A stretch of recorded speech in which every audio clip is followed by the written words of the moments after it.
Introduction, guys. This is a big honor, not just because Avi Dichter is Minister of Agriculture and he lives here, right? Right here. This is his backyard. Maybe he played here growing up, I don't know. I grew up here in Ashkelon all my life. Okay. So it's 72 years ago. I started it. Yeah, but he's for another time when we're not outdoors in the rain. He's also someone fascinating to listen to because his background, as I think I told you last night, is in security. He was the head of our Shin, the domestic security Kind of agency. FBI, a mixture of FBI, FAA, and Secret Service. So it's a combination. Yes. Marzi, first you want to... Yes, I actually signed one of my books for you, and hopefully it will be a blessing to you. Wow. I put it in this because it's rainy, but this is my second book I wrote. It's my I'm working, but my Wow. first book is I love about, Johnny was, wow. my imprisonment in Iran. 9 months being in prison. But How this many is years? the whole- 9 months. 9 months. Yeah, I was sentenced to death by hanging. 1 month in Iran is equivalent to 1 year in any other country. That's what I believe. So, but you survived. And you look good. Thank God. Thank you very much. It's so first of all, it's a great honor to be invited here by Jonathan to meet with you, and knowing that these days, in Israel, it's not regular days. We are a year and a bit more than a year after the October 7th event, which is the biggest tragedy since Israel was established 76 years ago. In any aspects, it's the biggest failure in terms of intelligence, in terms of security. It's the most terrific event that happened. When we speak about the Yom Kippur War in 73, it was far away. It was in the Suez Canal, which is 250 kilometers far away, or in the Golan Heights. And in those events, it was only soldiers. I was at that time a soldier in my compulsory service, the elite unit. And even though that we've suffered more than 300 prisoners, Israeli soldiers who were taken by the Egyptian troops and by the Syrian, they were all soldiers and males, not even one female. What happened on October 7th, it's 1,200 people got killed from all kinds that you can imagine, from babies to adults to 90 years old people, soldiers, civilians, Israelis, non-Israeli, Jews, non-Jewish people, men, women. It's really a horrible event. But it took us about 24 hours to wake up and to fight back. And we are for more than a year fighting back. Just when the events began in Gaza, in Lebanon, Hezbollah, which is one of the proxies of Iran. Iran has about 6 proxies. Hezbollah in Lebanon, they opened fire. Now, it's not just a regular proxy. It's a proxy that is sponsored by $1 billion per year. Hamas and Jihad Islami in Gaza also sponsored and equipped and trained by Iran or by one of its fingers. The Houthis in Yemen who are blocking the Red Sea. The militia, the Shiite militia in Syria, Shiite militia in Iraq, and of course Iran itself, that for the first time launched in one event more than 300 rockets, UAVs towards Israel. And just recently another round of about 100. And we responded. We responded very tough, very accurate, and they understand the rules. Be careful. Israel is a tiny country with 10 million people and 22,000 square kilometers. That's it. 22,000 square kilometers. Alaska, how big is Alaska? It's Georgia, who's 900 square miles. it's nothing. It's nothing. But thank God we are fighting back. We are hitting severely Hezbollah in Lebanon. We are destroying Hamas in Gaza, although we still have 101 hostages, about 50% of them alive, in Gaza, amongst 255 that were at the beginning before the first deal. And if you look from the satellite about what's going on in this region, so Iran, who for decades built those proxies, that they are getting hurt by Israel about their assets in Lebanon. Hezbollah is losing power compared to what happened before October 7th. Hamas and PJ in Gaza Strip are, in terms of military, destroyed. We still have to fight in order to topple the regime of Hamas in Gaza. The Houthis in Yemen became a global problem, not just an Israeli problem, because they blocked the boats or the ships that go to the Suez Canal. So it's a global problem in terms of international commerce. In Syria, Bashar al-Assad, the president, who is a butcher by himself, as we all know, he killed Muslim Sunnis and Christians more than any leader in the region. Nevertheless, he is the guest of honor just 2 years ago at the Arab League in Egypt. So it's a very, very interesting area. And when you look about the way that they treat leaders like Bashar al-Assad, you understand in this ocean of Muslims, from Morocco in the west to Afghanistan in the east, from Turkey in the north, down to Yemen in the south, it's about 600 million Muslims. Amongst them, 450 million Arabs, that all of them are sharing just one principle. How do they get rid of the Jewish state, the tiny state with the 10 million people who are still strong and building the history of thousands of years ago? Here in this place that we are standing, the National Park of Ashkelon, some historians say that the story of Samson and Delilah occurred right here. So it's written in the Bible. So we believe that it was exactly here. And I'm telling you that I myself, I was born here, so I remember this area when I was a child in their age. I used to come here with my family. Later on, I lived just about 10 minutes walking from here. So I used to come and to visit quite a lot and to go to the beach, which I'm doing till now. I don't know if you went to the beach. They took you to the beach? Not yet. Only olives, huh? So far. Take them to the beach to see. It's a beautiful Mediterranean coast, about 5 meters walking. You can see it right over there. Take a tour just to see the beautiful sights. And it's only 10 kilometers far away from Gaza. Try to imagine, it's 10 kilometers, so when they hit with rockets, here is the best place. They hit Ashkelon with the biggest amount of rockets during the last 2 decades. I myself live here in Ashkelon 3 times. We suffered damage. One time it hit severely near the house, broke all glasses, and one shrapnel, big as that, penetrated the window in my room, sleeping room, and landed just 1 meter from the bed. My wife was not at home at that time, and when she came, she was abroad, and she came. I told her about the damage, and then on the way back, I told her, and one shrapnel big as that broke the window and landed 1 meter from the bed. And she looked at me and she asked, "Which side of the bed?" So I understood that we bridged the gap in the internal relations, and we continued.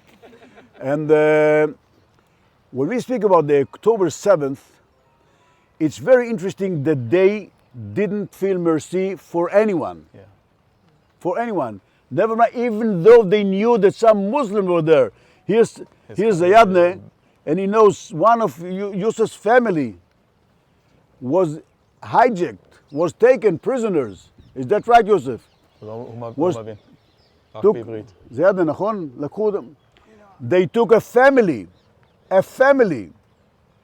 His name is... כן, נכון. And they took a family who used to milk cows in one of the kibbutzim near the... And they knew that they are Arabs, they knew that they are Muslims. Nevertheless, they took them prisoners. A father, his 2 children, and 1 daughter. They took them to Gaza. In other case, they knew someone talked to them in Arabic. They opened fire and killed him. So it's a barbarian attitude that we are not going to let it over. Yes. You know, the Bedouin, they say, Bedouin ما حد ثروة بعد 40 سنة يقول استعجلت, مظبوط? And the Bedouin takes revenge after 40 years and he say, I was in a hurry. We have time. We shall reach our goals. We shall rebuild the Gaza area, although the victims, although the very, very tough stories that I'm telling you. I'm about 53 years in security, since I went to the military service.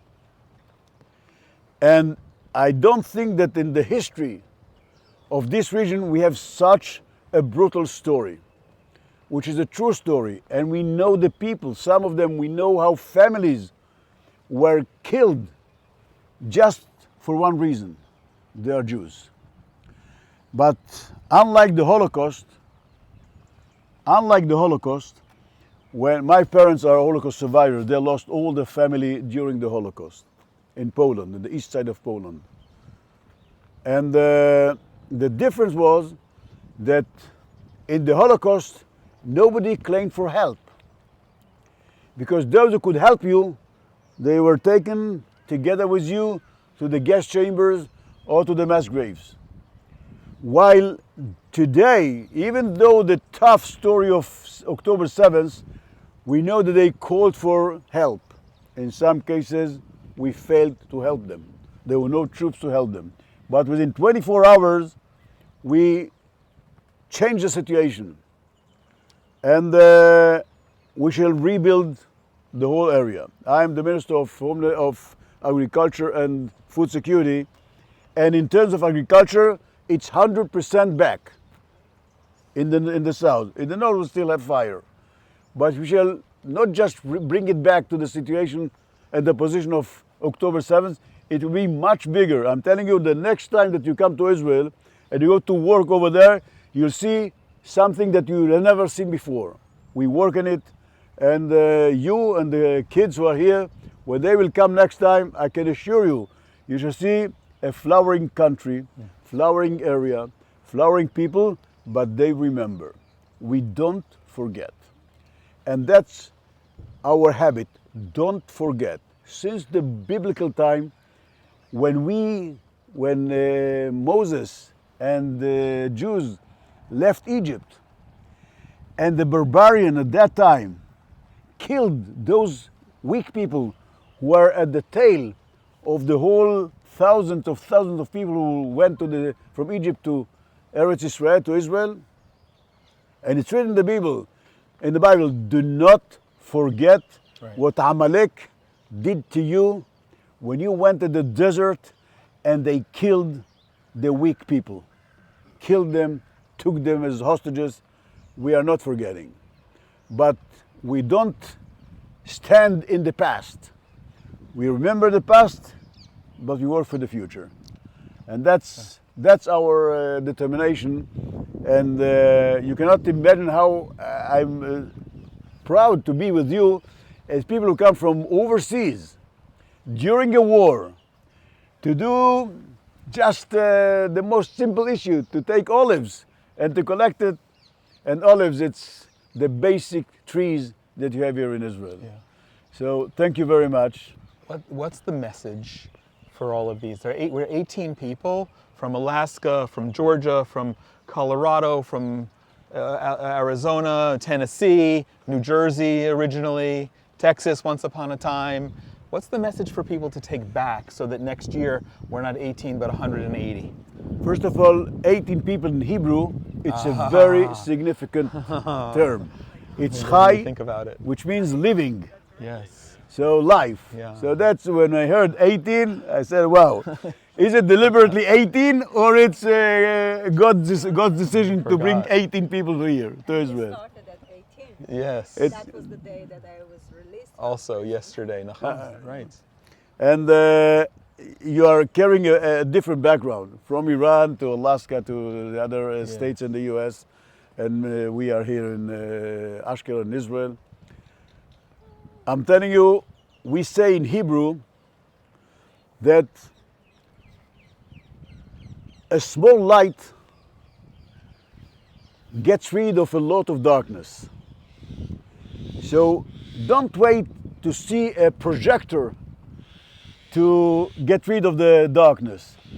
Even if each one of us is a small candle, and we are about to celebrate Hanukkah. Hanukkah is a very interesting holiday in Israel because it's to commemorate what happened in the temple 2,000 years ago.